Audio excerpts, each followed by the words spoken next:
Hi, I'm Adam and I have good news. After facilitating my first Discovery Bible study with Waha, some of my other friends are interested in reading the Bible for the first time too. I want to plan a meeting with them, but I also don't want to lose track of the progress the first group has made. See how my home screen shows the next lesson for that group? I don't want it to show the wrong lesson once I've started a new group and they start at the beginning. Luckily, Waha has a groups tab up here, so I can create multiple groups and track each of their progress individually. Let's check it out together. So right away, I can already see a tab here representing my friend and his family. But I also want to create another one for a group of guys I play soccer with at my local gym. I'll tap here where it says Add Group. Okay, here's the language selection screen.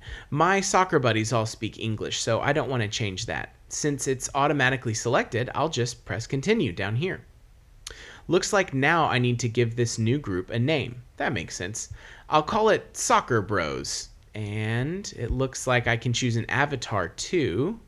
I'll make the obvious choice. Now I'll tap Add Group down here and check it out. Okay, my home screen now shows the progress this new group has made, which is set to 0% because it hasn't met yet. I can also tap here and pull down the Groups tab again, and when I switch to the first group, it goes back to showing its progress. This is great because these groups aren't virtual like something on Facebook or WhatsApp. These are actual in-person groups that I go to and facilitate a meeting with regularly. That means I don't have a chat history or anything like that where I can just scroll up and see what lesson we did last time. Okay, so that's how groups work, but I have one other problem. See, there's a third group that wants to meet. This time, it's with my coworker and her family. But she's from Senegal and her parents don't speak English. So what can I do for them? Come to think of it, back when I was making the Soccer Bros group, I saw something about adding a new language, so let's check back there. Bring down the Groups tab again, press Add Group. Aha!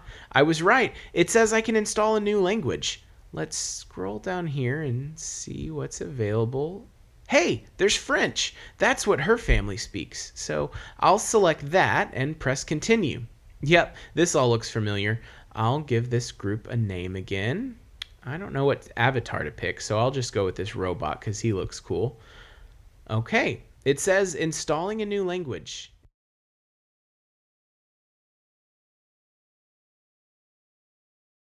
And it's done. Wow, I can tell it worked because it's all in a different color and the words are in French, obviously.